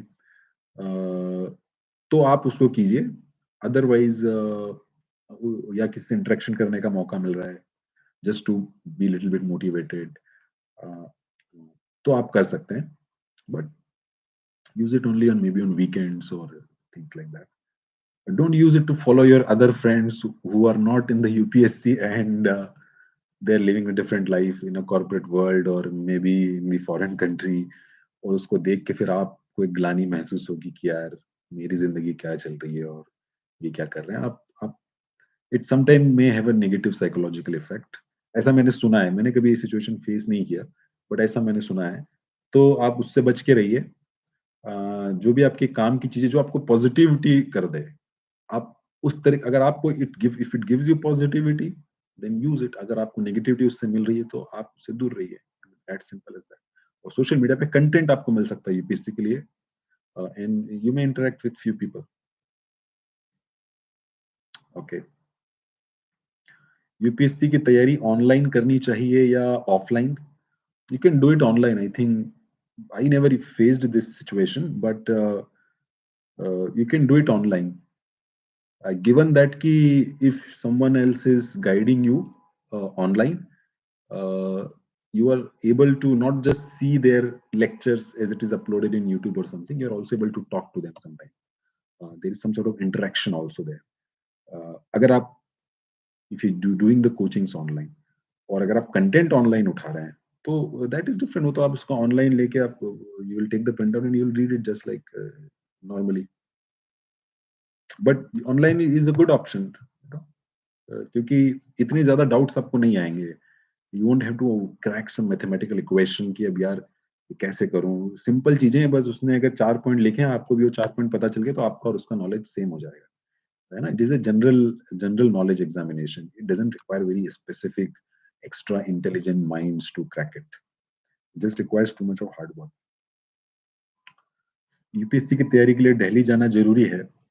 मैं तो दिल्ली गया था, लेकिन ज़रूरी नहीं है, बट आपको कभी न कभी शायद दिल्ली जाना पड़ेगा। You probably would find yourself in a situation where you might have to go to Delhi for some time, 2-3 months, कभी इंटरव्यू की तैयारी के लिए, या कभी आपके लिए ऑप्शनल वहीं मिल रहा है तो। बट ऐसा नहीं कि आप वहीं पे गढ़ डाल के बैठ गए हैं 5 साल और वही तुम्हारा जीवन बन गया है। वो ज़रूरी नहीं है। Unfortunately it was for me, क्योंकि मेरे पास ऑप्शन नहीं था। मैं एक गाँव से आता हूँ, और घर पे रहना मेरे लिए संभव नहीं था। अ अ, पर वहाँ पे कई बार दोस्त भी मिल जाते हैं, लेकिन वो डिस्ट्रैक्शन भी हो सकता है, बट कई अच्छा दोस्त भी मिल जाता है। कुछ ऐसे लोग भी मिल जाते हैं जो आप ही के हमसफ़र हैं, आप ही के जिस यात्रा आप कर रहे हैं, वो भी कर रहे हैं, और शायद आपसे सिम्पैथाइज़ कर सके, आपकी सिचुएशन समझ सके। क्योंकि बहुत सारा वक़्त ऐसा भी हो जाता है जब किसी को आप समझा नहीं सकते, जो आपका दर्द है, या आपकी प्रिपरेशन में जो भी आपको फ्रस्ट्रेशन फ़ील हो रहा है, अगर आपको सक्सेस नहीं मिल रही है तो।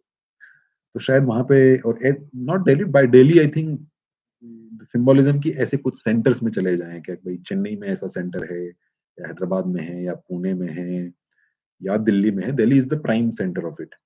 तो जा सकते हैं आप, लेकिन आपको वहाँ गढ़ लगा के बैठे रहें, सालों-साल बैठे हैं वहाँ, ऐसा कोई ज़रूरी नहीं है। अपना काम कीजिए वहाँ जो है, और वापस आ जाइए, अगर आपके पास कोई ऑप्शन है तो। अगर आप घर आ सकते हैं तो घर पे आ जाइए। सिलेबस समझ नहीं आता है, क्या करें?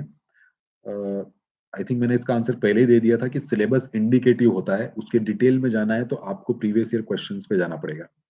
तो that's the very short and the exact answer to it. कि go to the question, you will actually understand what is the meaning of that syllabus. Maps समझ नहीं आते हैं, क्या करें? मैप्स समझ नहीं आते हैं. I mean, maps are supposed to make it easy. So, I mean, then how can you go beyond it? But map समझ नहीं आते हैं. कुछ नहीं, उसको और देखते रहिए कि थोड़ा खुद ही प्रैक्टिस कीजिए, नहीं तो मैप बनाने की एक ब्रॉड, और yes do it in fact, this would help you. एक फ्री हैंड से आप कैसे मैप बना सकते हैं, स्पेशली इंडिया का. कुछ नहीं, थोड़ा और वक्त दीजिए आप उस पे, and anything which you can not understand, if you give little bit more time, you will be able to understand it. Notes पढ़ना चाहिए या text books? I think you should go for notes. Don't go for big textbooks. For example, Lakshmikant. Lakshmikant is not a textbook. It's a notebook. It's a note. Text book होती है उसकी कोई बहुत constitution पे अलग से लिखी गई है. Like which one is that D Das or something of Indian constitution. That is more like that. This is more like a notes. It's not really a book, or you can call it textbook or notebook type of thing. But this type of things you can read. Don't go for advanced type of books. Don't go for them or big textbooks. Rather go for notes. Notes कैसे बनाएं? So first तो ये है कि notes बहुत ज्यादा नहीं बनाने हैं. Make only very minimum type of notes. I am not of the belief कि आप बहुत ही एग्जॉस्टिव नोट्स बनाएं. क्योंकि आप अपने सोर्सेस पे अगर आपकी पकड़ है कि आपके वो टेबल, जैसे मैंने कहा, एक टेबल अगर बनी हुई है जिसमें आपके सिलेबस पॉइंट और कहाँ से आप उसको कवर करेंगे with optimum sources, then you can have a grip कि ये है, और उसी को आप बार बार रिवाइज कर सकते हैं. आपको बार बार उसका नोट बनाने की जरूरत नहीं है, क्योंकि the purpose of to make note is to make the revision easy. But अगर आपके सोर्सेस फिक्स रहे तो आप उन्हीं से, आप लक्ष्मीकांत को ही 5 बार रिवाइज कर सकते हैं. आपको लक्ष्मीकांत का नोट बनाने की जरूरत नहीं है. ये स्पेक्ट्रम को ही 5 बार रिवाइज कर सकते हैं. Then it itself is a note. और जहां पे आपको जरूरत है वो है कि थोड़ा बहुत आप न्यूज़पेपर का नोट्स बना लीजिए. 1-200 पेज की नोटबुक बनाइए और उसमें जो भी पिछले 1 साल में हुआ है उसके एक डिवीजन करके, मैंने आई थिंक पहले एक्सप्लेन किया, उस तरीके से कर लीजिए. बाकी बहुत ज्यादा नोट्स बनाने की कोशिश मत कीजिए. अगर आप ऑप्शनल में आपको कोचिंग नहीं है तो शायद आपको बनाने चाहिए फिर, क्योंकि इसमें बहुत सारी टेक्स्ट बुक हो जाएगी और ऐसा कोई स्टैंडर्ड नहीं मिलेगा. पर दैट्स व्हाई आई सेड कि go for the coaching in the optional if you find some good mentor, ताकि वो आपको उनके नोट्स दे दे और आपका काम आसान कर सके. रिवीजन कैसे करें? रिवीजन बस रिवीजन करते रहिए, पढ़ते रहिए उसे बार-बार. कुछ उसमें कोई खास, अगेन उसमें कोई ट्रिक नहीं है. फॉर एग्जांपल लक्ष्मीकांत है, इतनी मोटी होती है. तो आपने आपकी प्रीलिम्स है मान लीजिए 1 महीने बाद. आज आपने तैयारी शुरू की, जो फाइनल फेज ऑफ प्रीलिम्स में आए हैं जब आप, अभी तक आप चल रहा था कुछ-कुछ, अब आप 1 महीना पूरी तरीके से प्रीलिम्स में झोंकने वाले हैं. बहुत सारे टेस्ट लगाने वाले हैं और रिवीजन करने वाले हैं. तो अभी आपने एक बार पढ़ा, फिर उसको 8-10 दिन बाद और रिवाइज कर लीजिए, फिर और रिवाइज कर लीजिए, फिर और रिवाइज कर लीजिए. Every time you do it, your revision time will reduce. And finally जब आप एग्जाम दे रहे हैं, अब कल आपका एग्जाम है ना? तो आप 1-2 घंटे में आपकी पूरी लक्ष्मीकांत रिवाइज हो जाएगी. यहाँ तक कि अब आप सुबह बैठे हैं, सुबह आप 6 बजे से उठ गए, 9 बजे आपका एग्जाम है, आपकी आधे घंटे में पूरी लक्ष्मीकांत रिवाइज हो जाएगी. जितना ज्यादा आप इटरेशंस उसके करते जाएंगे, आपका टाइम ऑफ रिवीजन रिड्यूस हो जाएगा. That is what you should observe. अगर वो नहीं हो रहा है मतलब आप कुछ गड़बड़ कर रहे हैं, वैसा होता है जनरली. आप पहली बार पढ़ते हैं, बहुत टाइम लगता है. जब फर्स्ट टाइम मैंने लक्ष्मीकांत पढ़ी थी, मुझे 2 हफ्ते लगे थे, but eventually I used to revise it in 1 hour. It was not a perfect revision, but it gave me a confidence कि मैंने रिवाइज कर लिया है. और आई थिंक वही सबके साथ होता है, और उसी तरह से आपको पढ़ना चाहिए. पढ़ा हुआ याद कैसे रखें? रिवीजन करते रहिए तो आपको पढ़ा हुआ याद रहेगा, और बहुत सी चीजें माइंड में है. जब क्वेश्चन आएगा, जब ट्रिगर आएगा, अगर आपने माइंड को तैयार करके रखा है तो वो आ जाएगा. और कुछ चीजें वो भूल जाओगे, तो don't worry for that. You don't have to remember everything. पढ़ाई में मन कैसे लगाएं? पढ़ाई में मन को लगाने का जो तरीका है वो मोटिवेशन वाला ही है. कि एक तो ये कि आप अपने आप को ओवर एग्जॉस्ट मत कीजिए, ताकि आपके पास एनर्जी बनी रहे. अगर बहुत ही ज्यादा आप एग्जॉस्ट कर रहे हैं अपने आप को, तो कहीं ना कहीं बायोलॉजिकली आपका मन नहीं लगेगा पढ़ाई में. और जहां तक साइकोलॉजिकल चीजों की बात है, खाना पीना ढंग से कीजिए, सोए ना वगैरह ढंग से कीजिए, ताकि आप बायोलॉजिकली आपको इशू ना हो. साइकोलॉजिकली जो है उसमें आप अपने मोटिवेशन को ध्यान में रखिए और इट्स ऑल अबाउट दैट कि कितना आपको अपने लक्ष्य के प्रति लगन है और कितना आपको उस तक पहुँचने की जो आग है वो होगी तो अपने आप आपका मन लगने लगेगा। आपकी तरफ से कुछ टिप्स तो मैं तो यही टिप दूँगा कि प्रीवियस ईयर क्वेश्चन पेपर को बहुत अच्छे से करिए। प्रीलिम्स के लिए भी, मेंस के लिए भी और इंटरव्यू के लिए भी, क्योंकि वही एक तरीका है जिससे आप जो यूपीएससी का गॉड है, उससे डायरेक्टली उसकी शक्ल सूरत देख सकते हैं। बाकी जो भी है वो you are seeing it through the filter of someone else. वो यूपीएससी की डायरेक्ट वॉइस नहीं है। The direct voice of UPSC is their previous year question papers और जितना ज़्यादा आप उसमें वक़्त लगाएँगे, आपको उतना क्लैरिटी आएगी एग्ज़ामिनेशन के बारे में। बहुत चीज़ें आपको वो भी करनी है, ऐसा नहीं कि सिर्फ़ प्रीवियस ईयर क्वेश्चन कर लिए और सब कुछ हो जाएगा। बट ये एक ऐसी टिप है जो आपको हमेशा सही डायरेक्शन में रखेगी और आपकी पूरी जो प्रोसेस को है बहुत रिड्यूस कर सकती है उसके टाइम को। क्योंकि आपकी प्रोसेस बहुत एफिशिएंट हो जाएगी उससे। So that's the tip I can give you और अपने आप को मोटिवेट रखिए।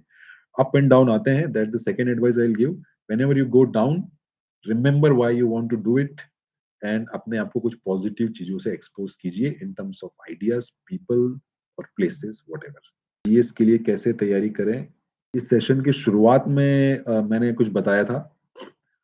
एक बार फिर से मैं इस शॉर्ट में बता देता हूँ कि जीएस के लिए आप start building your base from the NCRTs, move to some of these little bit advanced books like Lakshmikant, Spectrum, maybe Shankar IAS, maybe a small book on security, maybe Ramesh Chand on economy, maybe one 200-page book on the international relations.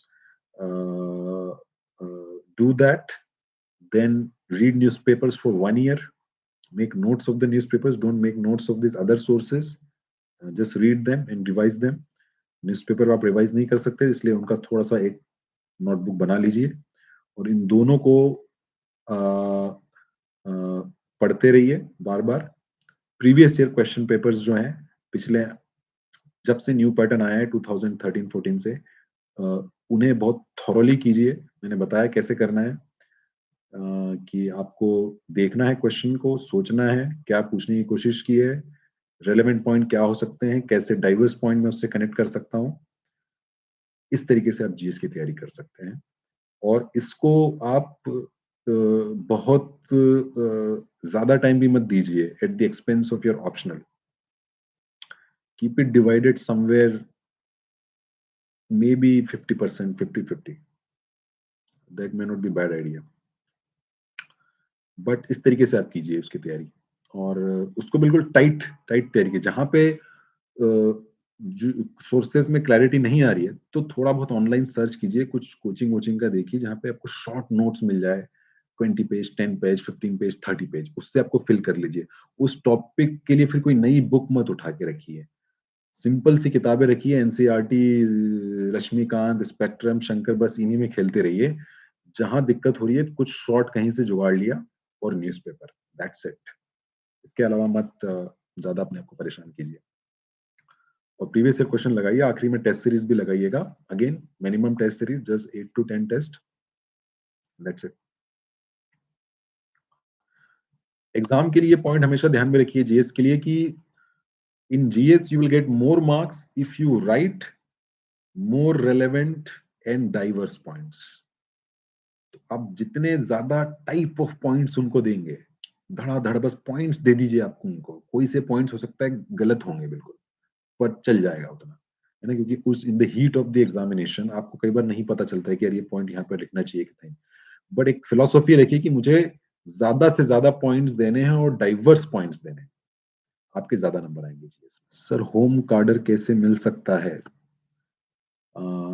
इसके लिए तो फिर आपको एक ही तरीका है, आप हिमालय जाइए और वहां पे तपस्या कीजिए और लकीली आपको मिल जाए, क्योंकि आपकी रैंक अच्छी हो सकती है लेकिन फिर भी हो सकता है आपको होम कार्डर ना मिले because of the policy of the government of India that they don't want to send the people from a particular region to that region only.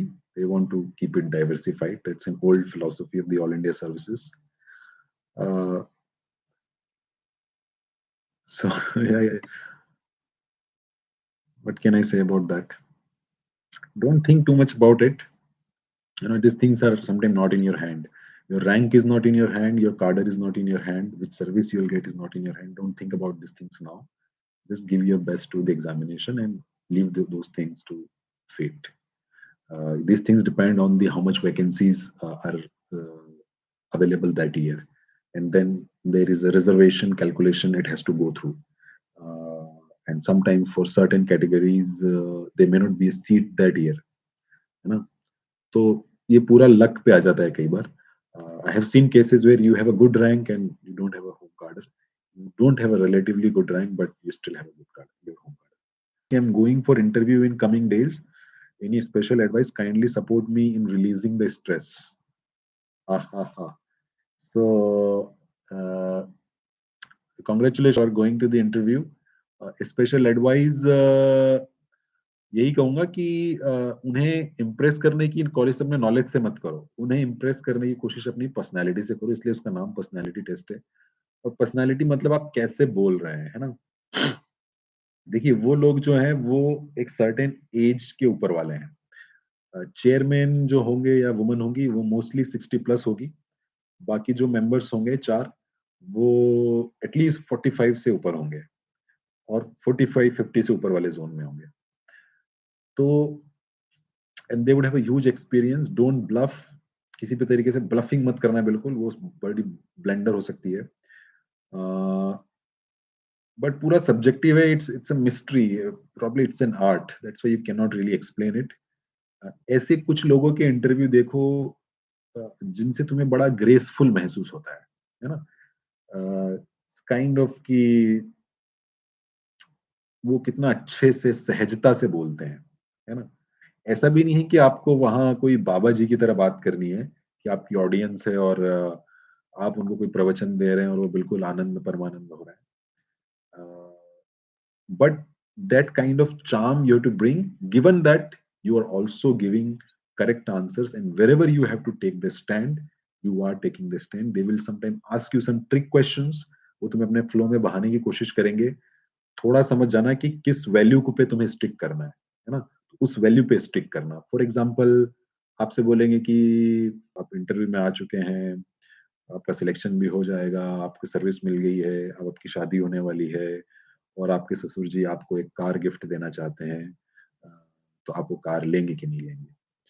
तो अब तुम सोच में पड़ जाओगे, तुम सवाल जवाब करने लगे कि आई वुड कि थिंक सर कि कैसी है कार, या मुझे लेना चाहिए कि नहीं, या वो गिफ्ट दे रहे हैं या किसके नाम पे दे रहे हैं. आपको डायरेक्टली वहां समझना है कि ये ट्रिक क्वेश्चन है, which is kind of question कि आप डाउरी लेंगे कि नहीं. आप उसी वक्त समझ जाइए और show the confidence. I will not take it. Give equivocal answer. उसमें दो वॉइस मत रखिए. उस तरह के क्वेश्चंस पे अगर आपने अच्छा परफॉर्म कर दिया तो बाकी क्वेश्चंस आपके बहुत ज्यादा रिलेवेंट नहीं रह जाएंगे. फिर वो आपसे ऐसे टाइम पास के लिए आधा घंटा भरने के लिए कुछ कुछ पूछ लेंगे कि बताओ अभी ये यूक्रेन युद्ध में क्या चल रहा है, या ये जो जजमेंट आया कर्नाटक हाई कोर्ट का, या वगैरह वगैरह. इस तरह के ट्रिक क्वेश्चंस को आप अच्छे से परफॉर्म कीजिए and show some grace in the way you speak, है ना? Like that. I am in a job and it is difficult to continue while working, but if I leave my job, I may feel some negativity of not earning in UPSC is a tough exam with uncertainty of selection. I can understand your pain, brother, that, you know, I never faced that situation. I had all the time in the world to prepare for the exam, but, the way people do it is they find time within their job, and when the examination comes, they're able to clear prelims, they take the holiday, they take it off. uh, so it depends कि how much you are confident at that level. अगर आपको ऐसा confidence आ गया कि एक अच्छा base बन गया है, मेरा प्रीलिम सब क्लियर हो गया है, होने वाला है, या फिर और अब ये जो 4 महीने हैं, अगर मुझे छुट्टी मिल गई तो ठीक, नहीं तो मैं इस जॉब को छोड़ दूंगा क्योंकि मैं इस बार इस मेंस को क्लियर कर लूँ. तो आप फिर उससे ऑफ ले लीजिए अगर आपको 4 महीने ले सकते हैं तो. क्योंकि कुछ टाइम तो चाहिए होता है जब 4 महीने आपको बहुत अच्छे से तैयारी करनी पड़ेगी if you are really serious about clearing this examination. Time pass करना है तो दैट्स अ डिफरेंट थिंग, है ना? वो 4 महीने तो यार आपको पूरा देना पड़ेगा because it's really competitive examination और आप नहीं देंगे तो कोई और दे रहा है। तो somehow find the way to build a base while you're in the job and you're confident enough कि अब मेरा प्रीलिम्स होगा और मेंस भी क्लियर कर दूँगा, बस मुझे ये 4 महीने मिल जाए। Leave the job if you have to. Try to have an arrangement जहाँ पे कि सर मुझे 4 महीने दे दो, फिर से जॉइन कर लूँगा। ऐसा कुछ अरेंजमेंट कर सकते हो और अगर नहीं होता तो जॉब छोड़िए और आपका ये सपना है उसके लिए 4 महीने दीजिए, it's worth it. Okay friends, तो आई थिंक अभी अब कोई क्वेश्चन नहीं है। अगर कुछ और क्वेश्चन है तो please put there uh, because I think now we should end the session. There are no more questions here. Uh, so in the end, really thank you for those people who joined. I should thank them. I should thank UPSC Time for organizing it. Uh, and in short, I gave whatever experience I had. I hope it brought more clarity to you than confusion, and it helped you to increase your confidence uh, uh, in this examination. Uh, so all the best those who will be writing prelims this year or interview this year. And for further, if you want to follow me, I am usually active on Instagram. The name of my profile handle is Rajneesh dot Corleone, Corleone.